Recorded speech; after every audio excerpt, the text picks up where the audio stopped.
the executive. Oh, good morning, everyone. My name is Rebecca Shi. I'm the executive director of the American Business Immigration Coalition. Thank you all so much, leaders and members of the press, for joining us today for a State of the Union response from employers, faith leaders, and advocates. ABIC is a bipartisan coalition of over 1,400 employers and CEOs across the country. Yesterday, we heard the president tout our strong American economy and also his commitment to keep families together.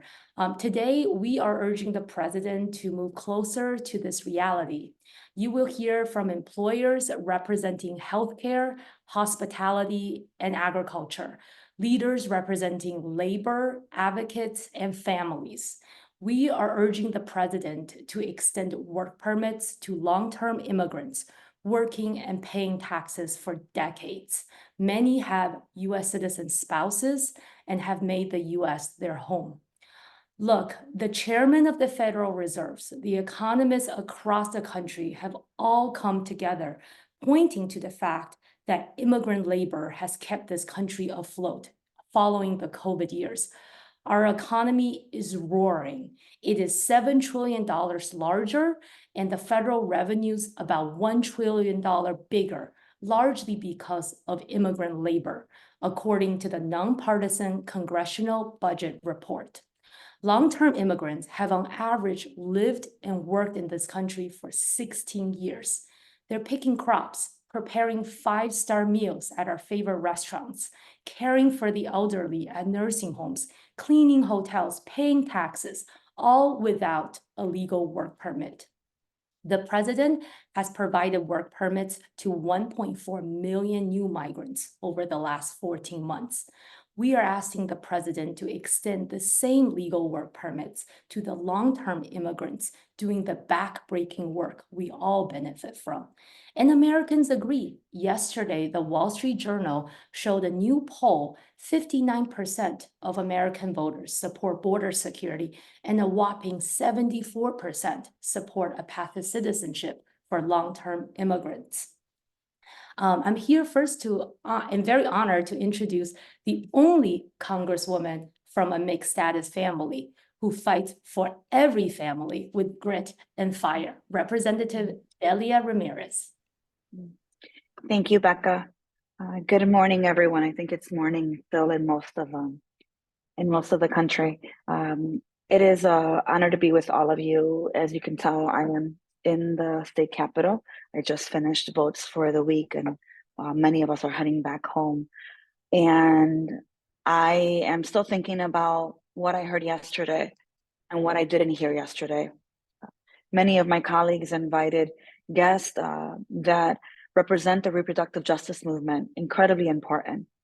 And others have people from their district in labor and various nonprofits. Some invited elected officials. For me, yesterday at the State of the Union, I wanted to have someone who represented the work that we have been doing for so long. My guest to the State of the Union yesterday was Elvira Arellano. Elvira, who some of you know, has been an immigration activist for many, many years. Someone who went in sanctuary in 2007, 2006 with her son, Saulito, we called him then, in her church when ICE wanted to deport her because she was working at the airport trying to help her family, trying to work, trying to give her children a better life. Elvira is still undocumented today.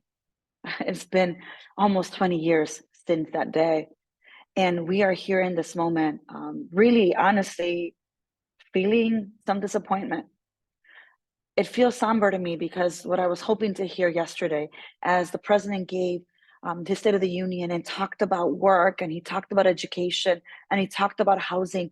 He gave incredible, exciting news about the things that his administration is working on and prepared to do in absence of congressional action.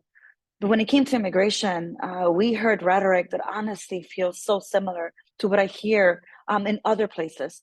Instead of hearing him say loud and clear, in absence of congressional action, I am going to do what others haven't. I am going to have the courage and be a champion of immigrants today, tomorrow, through actions, and I'm going to give expansive work permits. I didn't hear that. I heard him talk about a Senate border bill that, by the way, is very problematic, that would actually harm the asylum system and ability to seek asylum in this country.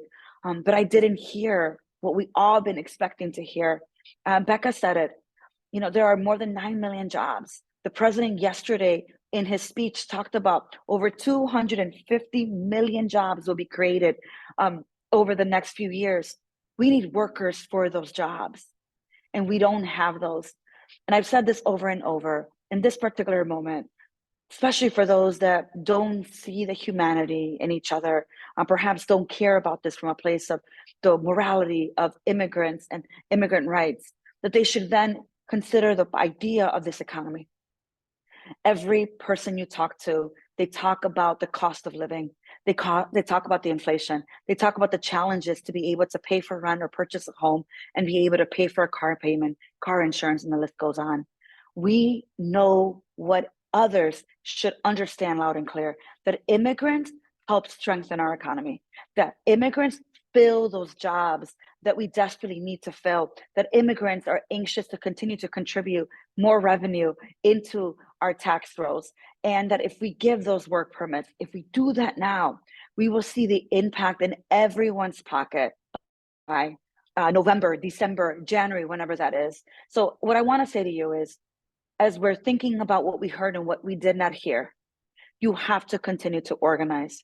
You have to continue to expect that us as members of Congress in this place, not forget where we come from, not forget that we're children of immigrants. Actually, most of us are, if it's this generation, second generation, fourth or fifth generation, that it is our responsibility to continue to move the administration forward until we actually do what is right and have the political courage to have expansive work permits, to be able to extend parole, to help mixed status families. I am part of one of those, to be able to stay together. I won't give up until that happens, and I am certain that none of you will.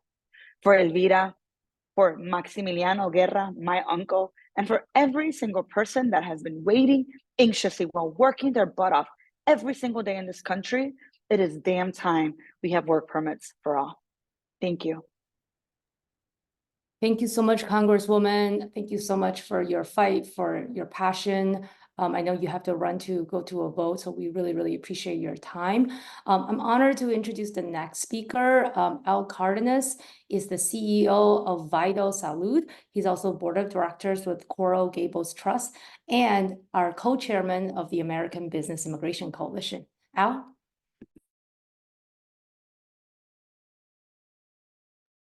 Oh, Al, we have to unmute you. There you go. I'm sorry, you're still unmuted. Let's see. How about now? Perfect. Okay, thank you very much.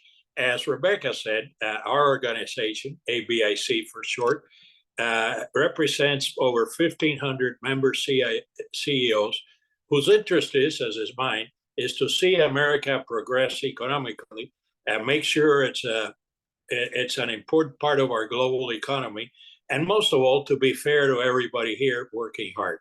My comments should be accepted by all, as we've seen in most of the polls in America, both from center right, center left, right, and left publications.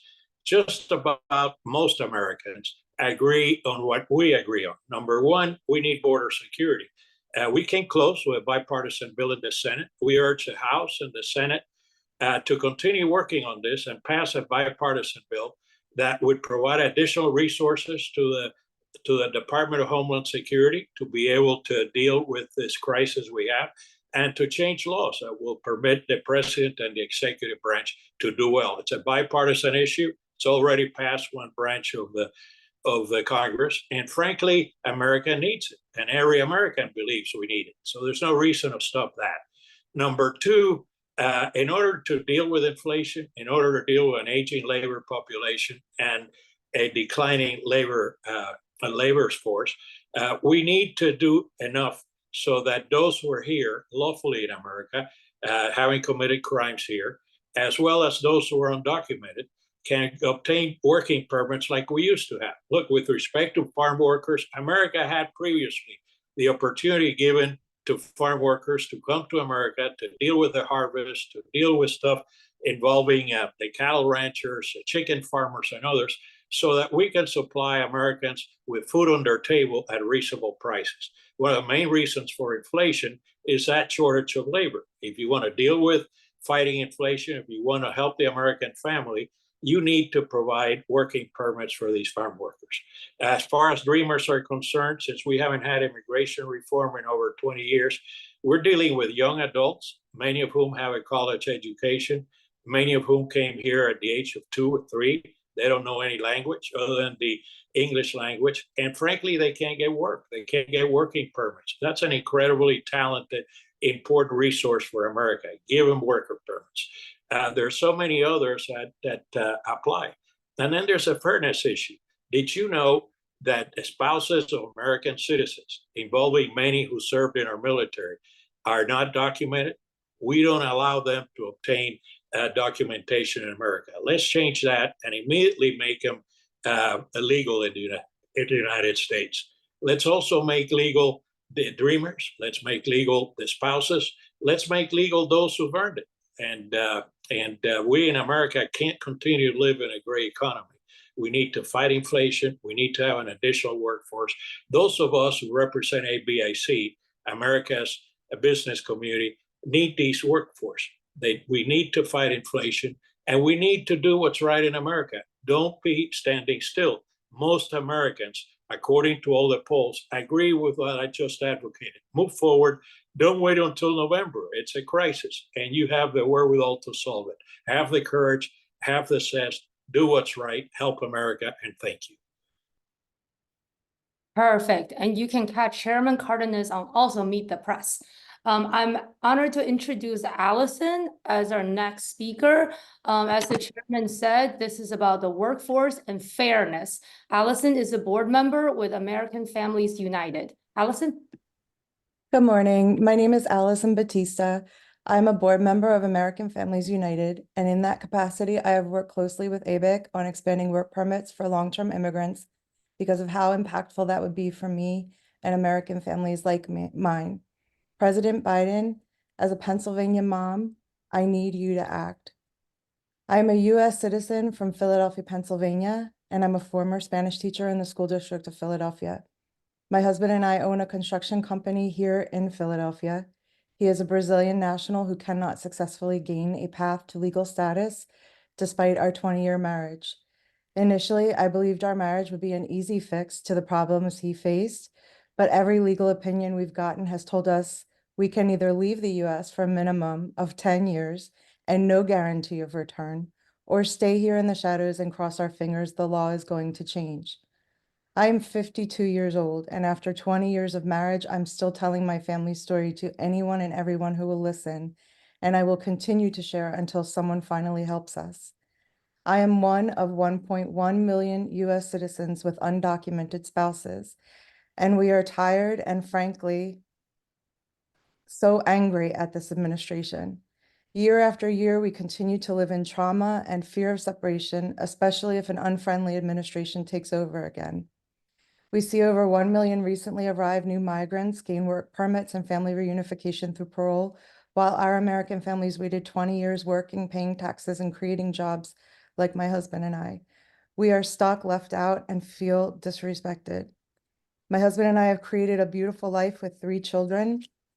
When I started fighting for my family and families like mine, my kids were in strollers. Now they're adults wanting to start their lives as contributing U.S. citizens, but their father status remains an obstacle to their goals, and they can't live in peace knowing what is at stake. Julia is an occupational therapist ready to embark upon a rewarding career. Gabriella is finishing her freshman year of college in the pre-med track, and our son Nicholas is ready to start his senior year of high school, looking forward to college. All of these milestones are thrilling, but also bittersweet because they are always, always overshadowed by our situation, never knowing if our family will be intact for the long term. I deserve to be present with my husband, their father, for our adult children and future grandchildren to enjoy the next phase of our lives peacefully without this constant fear of devastation, by separation or exile looming over our family. If this warrants another 20 years of advocacy from me, I will be 72 years old, and I fear resolution may come too late for my family. President Biden, please help us. Thank you so much, Allison, for sharing your story. I'm honored to introduce the next speaker, the Executive Vice President of SEIU, Rocio Sainz. Thank you so much to ABEC and the American Families United for organizing this event and including SEIU. Hardworking Americans like Allison and immigrant workers in the United States have fueled the country's remarkable economic strength. And recent data shows that immigrant workers, including those who are recent arrivals, have played a significant role in our nation's ability to tame inflation and avoid a recession, granting citizenship and work permits to the millions of undocumented people, many of whom live in mixed-status families and have living and working in the United States for years, will supercharge our economy even more. Essential immigrant workers were here for us on the front lines during the depths of the pandemic. Their families deserve to be together and to live and work without fear. The stories you're hearing today are extremely powerful. U.S. citizens whose longtime residents spouses are in legal limbo or worse, stuck on the other side of the border because of unforgiving and outdated laws and regulations. For SEIU and our members, this fight is personal. Many of our members are immigrants. Our members are predominantly essential frontline workers, including caregivers, public sector workers, airport workers, and so much more. Take, for example, Mayra Mendez, a member of the American Families United and also a member of SEIU Local 521 in California. As a child social worker, Mayra does everything possible to keep California families safe and together. But unfortunately, she can't guarantee the same for her own family because of our outdated and inhumane immigration policies. Although Mayra is a U.S. citizen, she lives in fear that one day her family will be torn apart. Her U.S. citizen children, 30 and 9 years of age, want nothing more than to be a normal family, graduate high school, go to school, college, and live the American dream together. Mayra and her family belong here. America is their home. That's why we urge President Biden to do everything in his power to keep families like Mayra together and provide them a legal path towards U.S. citizenship. We also urge the Biden administration to grant temporary protected status, TPS, for countries that qualify. Thank you very much. Thank you so much, Rocio. Thank you and SEIU's powerful leadership on this. I'm honored to introduce the next speaker. Sam Sanchez is the founder and CEO of Third Coast Hospitality and a board member with the National Restaurant Association. Sam? Thank you, Rebecca. Thanks everybody for being here. Very important message to the president. We've seen for decades, we have employees for decades that are waiting for the visa applied 25, 30 years ago, and it's still being leapfrogged with new arrivals. I mean, God, we're here to help everybody out, but we cannot forget the long-term migrants that have been contributing to our economy. They own homes, they own businesses, they hire people that could work, that could pay taxes. So we literally struggle trying to help our undocumented who's been here for years, live in the fear. President Biden, we're urging you to please pass an executive order for long-term migrants that have children and some grandchildren that are at voting age. They are at voting age. The resettlement is there. We want to save this. We want to get rid of the resettlement. We need them to participate in the economy where they could get their tax refunds, where they could grow their businesses, where they could feel that they're part of it, not being second-class citizens as we felt in the last 16 months or 14 months. President, I urge you, please pass an executive order for work visas for our long-term migrants. It is important that they are part of our system as they continue to work and create jobs and pay into our economy. And their family, it continues to grow. President, I think everybody here is urging you, it is an executive order we're asking for work visas for long-term migrants. Thank you. Thank you so much, Sam. Thank you so much for your leadership and support. Just to reference James's comment in the chat, we will take questions at the end and we'll have a few more speakers left. So thank you so much, press, for your questions. Ashley de Acevedo is the president of American Families United, a powerful force of American citizens and mixed status families. Ashley? Thank you. I will not separate families. That's what President Biden said last night. I will not separate families.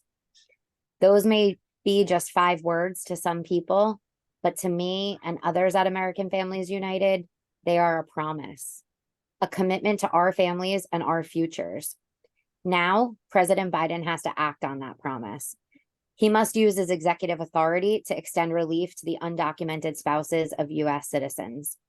My name is Ashley de Acevedo. I'm the president of American Families United, an organization representing 1.1 million Americans across this country whose spouses are facing separation in every state. The system doesn't work like it does in the movies. You do not marry an American citizen and automatically get a green card. There are laws in place that make it impossible for so many. We have members whose spouses were already deported or who left the country due to the current laws and are now stuck trying to find their way back. Today, we are here to let President Biden know that the state of our unions is tired, frustrated, and left out, but we are not giving up. Together, we will continue fighting for our families until he rights this injustice. We have launched a national campaign with ABIC with efforts coming up in California, Colorado, Wisconsin, Pennsylvania. We have a growing letter with 3,000 signatures asking him to act now. We came to Washington in November with thousands of other people demanding a simple right for our spouses to work legally in this country. That is their home. No American should be forced to choose between their country and their spouse. We believe our spouses, the parents of our children, should be treated as generously as any new arrival has been. Some of us have been living this life in limbo for decades and more. President Biden, we expect you to follow through on your promise and bring overdue relief to Americans in mixed status marriages with the power of your pen. Anti-immigrant rhetoric is ratcheting up and terrifying Americans who can't get in line with their spouses. This is a defining moment in history, and we need you to meet the moment, President Biden. Grant relief to the spouses of U.S. citizens who have been left out for far too long. Thank you.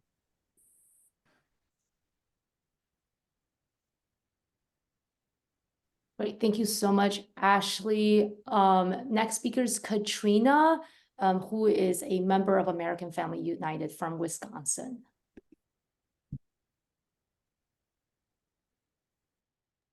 Oh, sorry, Katrina, you got to unmute yourself. Excuse me. Thank you for having me. My name is Katrina Jabi. I'm a U.S. citizen. I live in central Wisconsin. And I'm here to plead with you, President Biden, that you bring my family back together. When my husband, Buba, was deported to the Gambia in 2018, I felt as if I was grieving the death of a loved one. I was pregnant with our 3rd child. He was detained during the Trump administration when he reported voluntarily to his annual check-in with immigration officials. When my son was born, when my son was born, my daughters would always ask me when daddy's coming home, and I made the decision to exile to Gambia for our family to be reunited. During the pandemic, I had to make a very hard decision to return back home with the children, back to the US, as we found out that my son had a medical condition that needed to be addressed in the States due to better health care that we did not have in West Africa. Since COVID, my children and I have been living here separated from my husband. who still is currently in the Gambia on a 10-year ban from the US. My husband arrived legally in 1995 on a B2 visa. He obtained a social security number and work permit and worked as a truck driver for almost 20 years, driving freight across the country. He paid taxes, and he was stuck in a limbo for so many years. We worked tirelessly to obtain legal status for him, and he was ordered removed in 2011. He was ordered removed by an immigration judge, and he was unable to remove himself from the country because his country would not cooperate with providing travel documents to him. So he reported annually to immigration, and then very randomly was taken into ICE custody and deported away from our family. That's my story. Thank you. Thank you so much, Katrina. Thank you so much for sharing your story. I'm gonna ask the following speakers to just please be brief because I want to give some time for press to also ask questions. So Andres Rizzo, you're next. Yes, thank you. Good morning. My name is Andres Rizzo. I'm a community organizer with Bills and Neighbors, but I'm also an undocumented immigrant. I have been living undocumented for the past 17 years since I arrived at the US at the age of 7. Unfortunately, I was found ineligible for DACA because I entered just 6 months past the 2007 deadline. Since then, I have been surviving in the US any way I could. For years, I've had to watch from the sidelines as my friends in school began to drive, get their first jobs, apply to universities, land internships, start their careers. And for years, I had been falsely led to believe that this American dream was open to everyone. But as the years passed and the barriers raised higher, I knew I was being held back by something out of my control, something that could be resolved by a simple stroke of a pen. Independently of my circumstances, I have devoted myself and my career to advocating for immigrant rights. First as an immigration paralegal, and now as an organizer. I volunteer at the TPS and EAD workshops helping new immigrants apply for their work permits, many through parole. And it is very difficult because I know that I cannot get those same work permits that I'm helping other people apply. Now I dream of law school. And despite knowing that I may never be able to practice, as it stands, my only chance is marriage. And I'm one of the lucky ones. For me, work permit is a lot more than a chance at life. It's about, being able to help the community, being able to serve the immigrants that have been going through the same situations I have. Now, many panelists today mentioned President Biden's remarks last night about separation of families. I have not seen my father for the last couple of years, and I don't know when I'll be able to see him again. So I urge President Biden not only to give me the ability to work, but also to grant me parole so that I can see my father again. The work permits we need to have a chance to reach for our own American dream. And for dreamers like me, we're too young to qualify for DACA. Thank you. Thank you so much, Andres. Please welcome Matt Teagarden, the CEO of the Kansas Livestock Association. Matt? Thanks, Becca. My name is Matt Teagarden, and I'm CEO of the Kansas Livestock Association. President Biden, ranchers, cattle feeders, and dairy producers can't find the workers they need. We need to fix the workforce crisis, and I urge you to grant work permits to long-term immigrants across the country who have worked and paid taxes for years.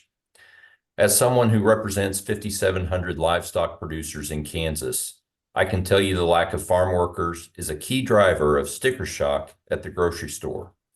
Many ag-related jobs in our state are unfilled. When farmers and ranchers don't have workers to help care for their livestock or harvest their crops, we produce less and prices go up. However, this issue isn't just about food costs and inflation. Our ability to feed ourselves is in peril as we shift to becoming a nation that relies more and more on imports of agricultural goods. This should be unacceptable. America must be able to feed itself. Food security is national security. A nation that cannot feed itself is not secure. Long-term immigrants are already making invaluable contributions to agriculture, and many more have the skills to fill the gaps in our workforce and would do so if given the opportunity of a work permit. American farmers and ranchers produce the safest, most abundant food supply in the world.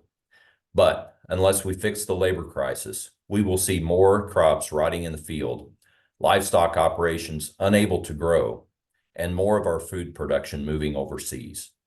Farmers and ranchers need workers now. I urge you, President Biden, use your administrative authority to grant work permits to long-term immigrants. Thanks. Thank you so much, Matt, for your powerful message. Lisa Winton is the CEO of Winton Machine Company in Georgia. Lisa, you are next.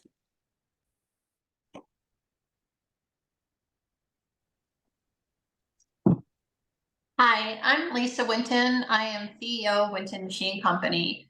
We are the American dream. My husband and I started our manufacturing business in the basement of our house, and we now employ 40 people and use vendors, well over 100 vendors. We build factory automation, advanced manufacturing.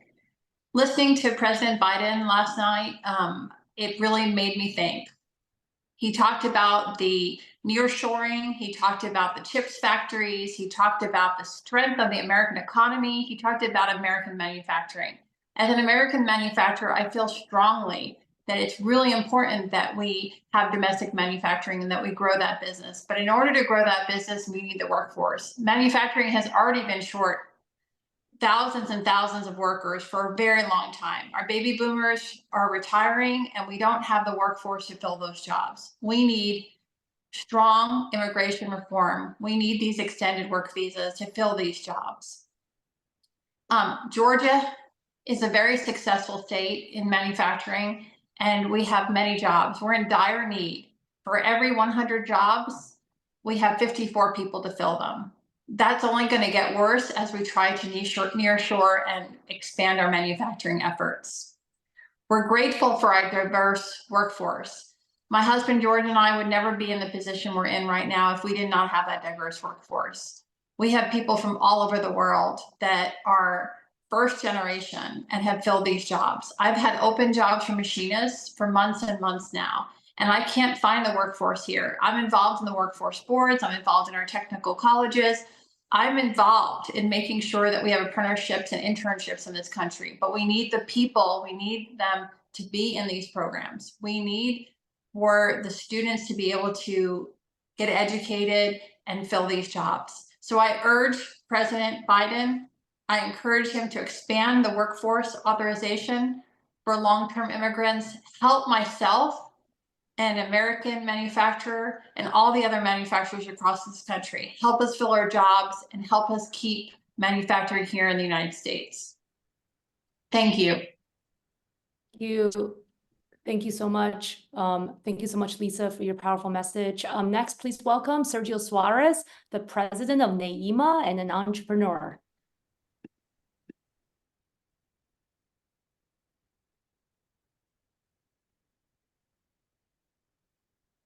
Oh, just need to unmute you, Sergio. Thank you. I'm Sergio Suarez, an immigrant who came to the United States 46 years ago at the age of 17, entrepreneur with a dozen businesses and 145 direct employees. As the founder of the American Institute for Mexican Advancement, NAIMA, representing 723 Mexican business owners through the United States, and founder of the Mexico en el Corazón Cultural Tour, which last year attracted 60,000 in-person attendees in 18 cities, in 11 states, and 4.5 million virtual viewers. I have a deep connection with the Mexican-American community in the United States. This connection brings to the forefront a critical question that resonates with both documented and undocumented Mexican-American.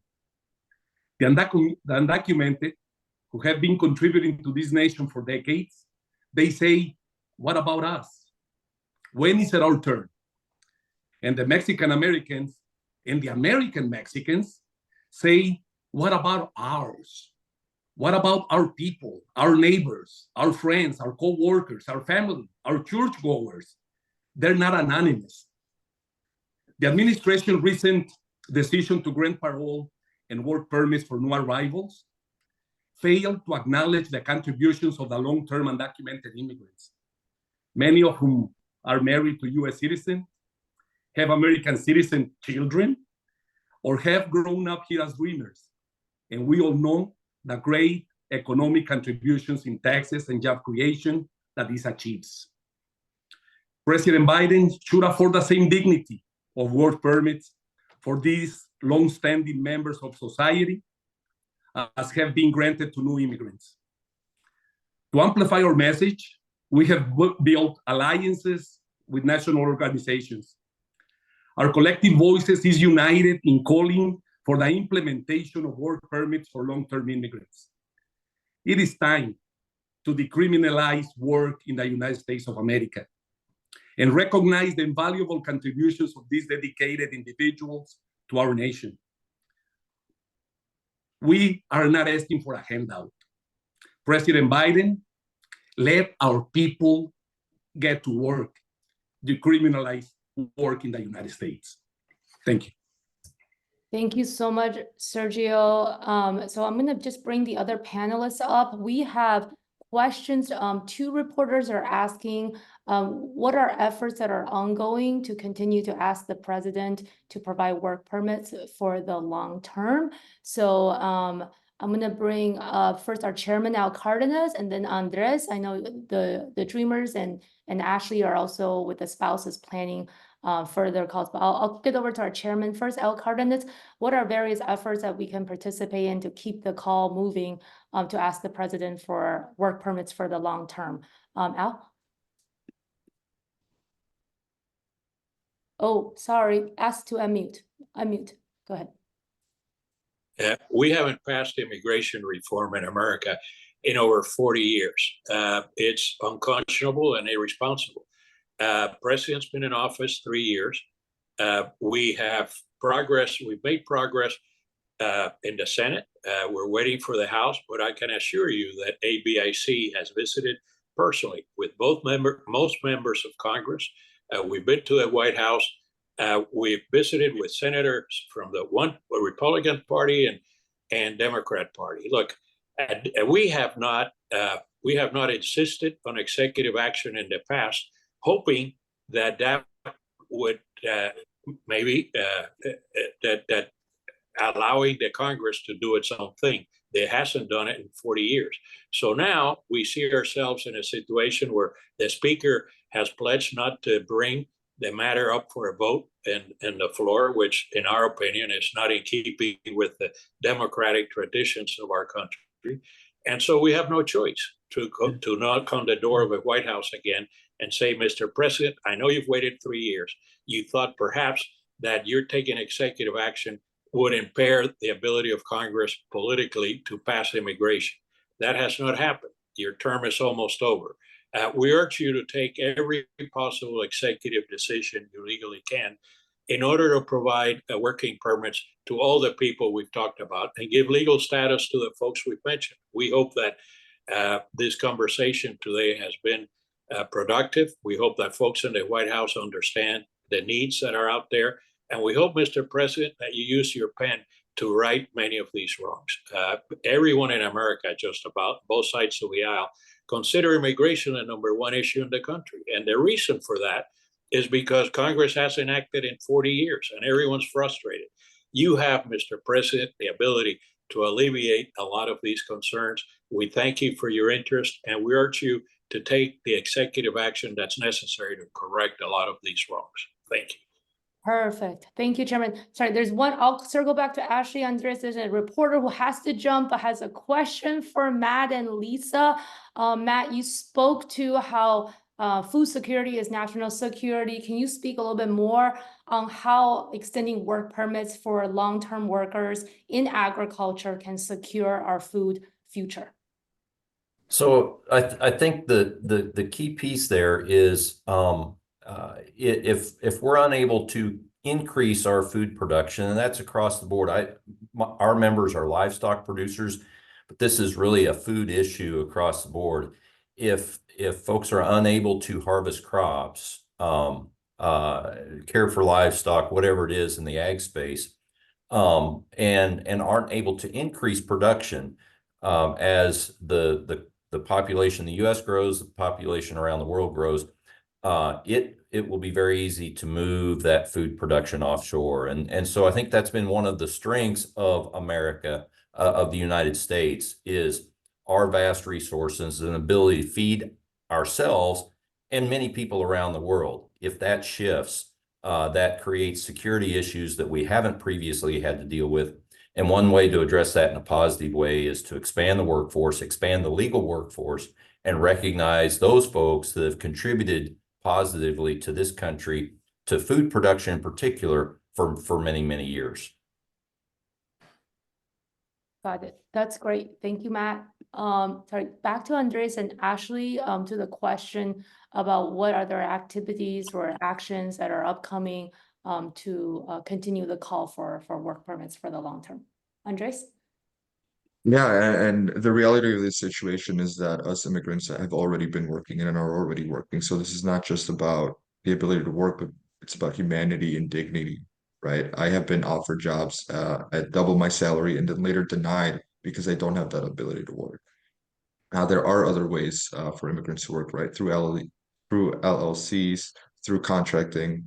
But we got to push the narrative that this is a lot more than just for a simple work permit, right? And to answer the question, yes, we have to keep the call to action. This March 9th, we are gathering Dreamers students across Illinois to demand that Biden give us work permits here in Chicago. So we have to continue asking Joe Biden to really push this for us and to really, keep his promise to stop, separating families and support immigrants, and especially the long-term undocumented. Oh, actually, just before you answer, there's another question from Political on the poll. Just if you can speak to more of the poll that you all did about spouses of U.S. citizens and what you saw there, particularly even with Trump voters. Yes, thank you. The polling was insanely popular and positive.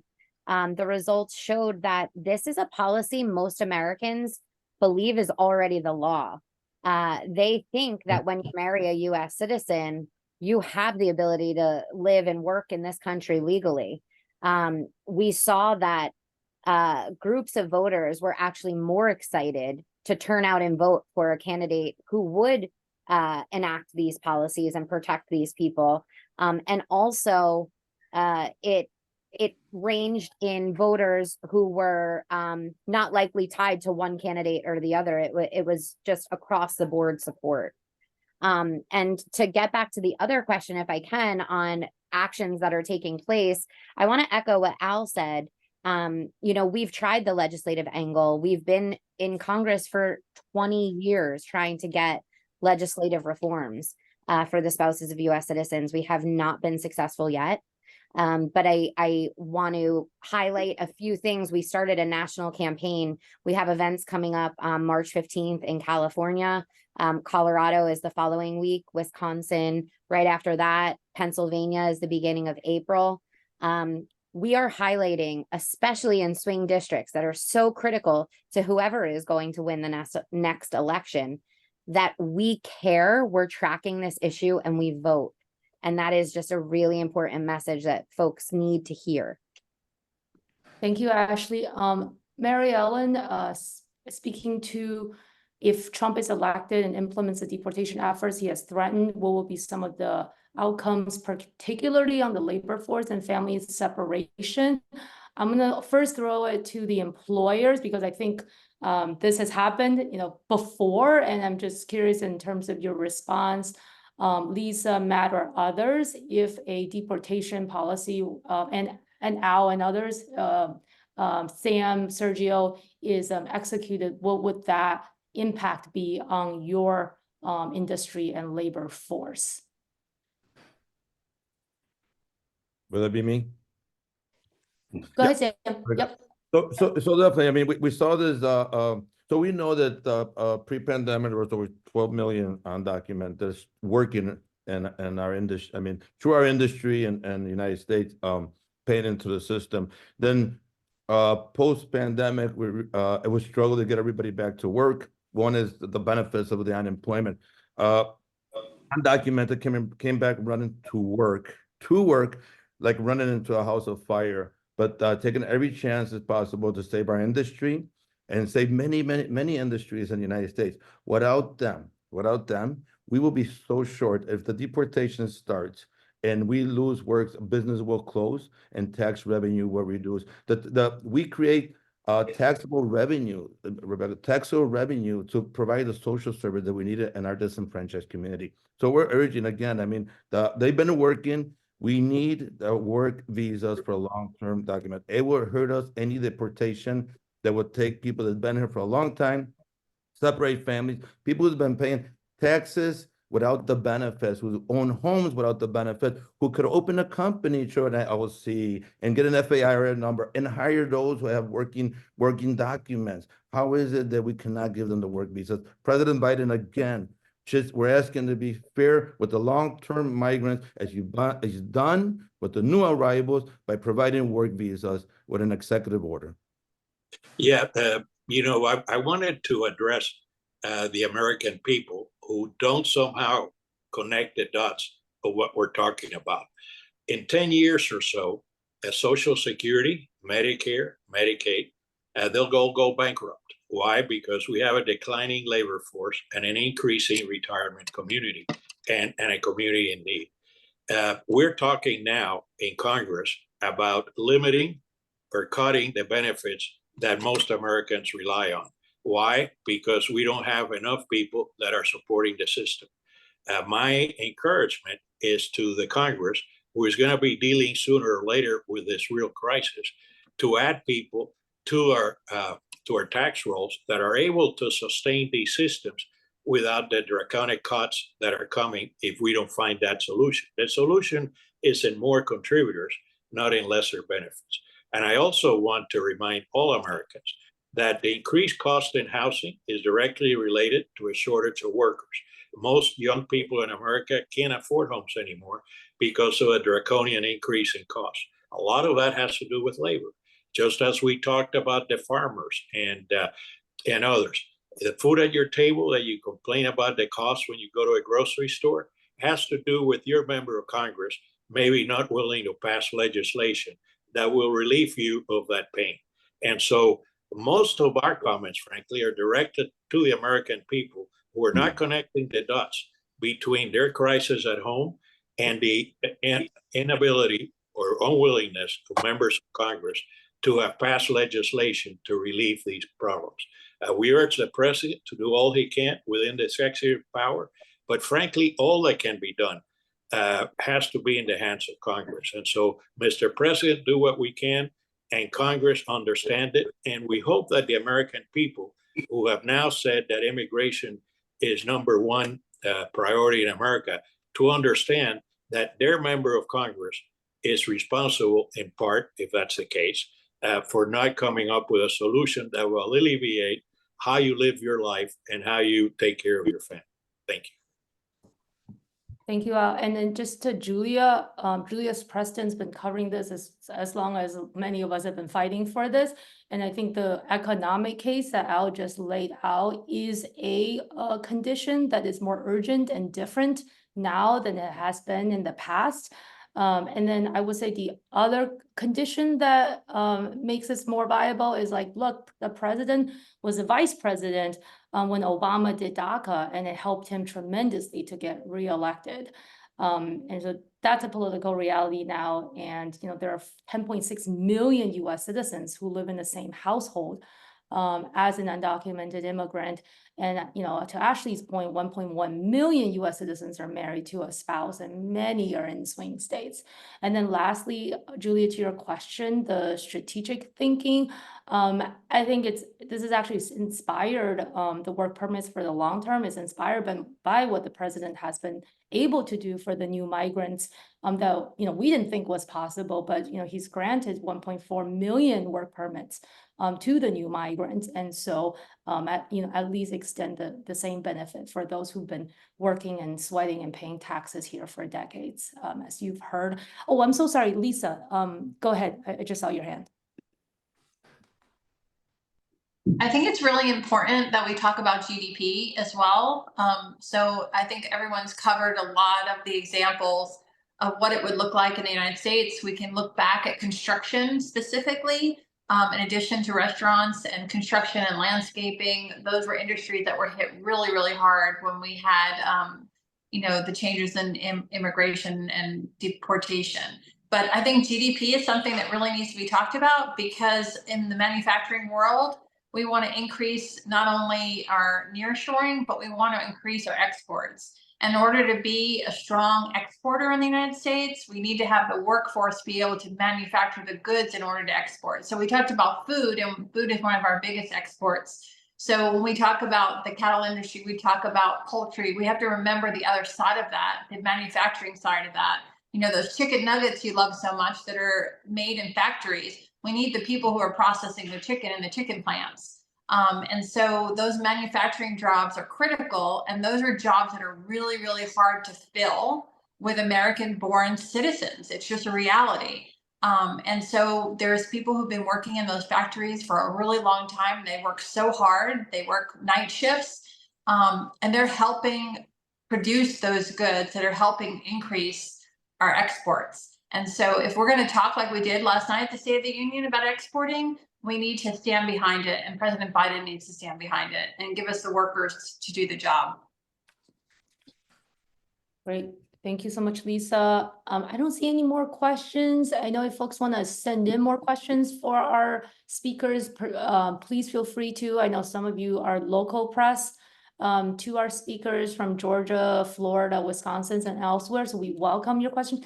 Just to close up, I want to give the final word. We do have a faith leader with us, Pastor Perea, who's from El Paso and has been a leader on this issue for decades. Pastor? Hey, good afternoon or morning to everyone. Thank you for this opportunity and the effort that ABIC is leading as far as providing and extending parole. Really quick, I pastor a church, about 15 to 20 families, 80% are Mexican American. And one example that I do have, that is why we're urging President Biden to extend parole and allow our fellow immigrants undocumented permit, is I run a food drive. Every Monday, we service about 90 to 100 families. And with that food drive, I have a person that's undocumented. So when SB4 kicked in or was about to kick in, there was a scare within the community, especially here in the state of Texas. So that's why it's important, not only for the faith-based leaders, and we got agriculture, different types of backgrounds, but we have the necessity for this extended parole. So I do urge President Biden, and I applaud the cause. Rebecca, you guys are doing a great job. ABIC, you guys are doing a great job. And once again, blessings to all of your organizations. I'll be praying for each and every one of you, and continue on. It's like a word said in keep on keeping, right? So we got to continue on with this fight and make sure that we have a resolution. God bless, and thank you for this time. Amen. Thank you so much, Pastor. And we want to thank all of our speakers and panelists and leaders. And we want to thank all the press that stuck with us. There's over 15 of you. So if you have any further questions, please share with Lynn and our team. And we will keep pushing for work permits for long term. Thank you all very, very much. And this concludes our press conference. Take care. Bye. Thank you. Thank you. Thank you.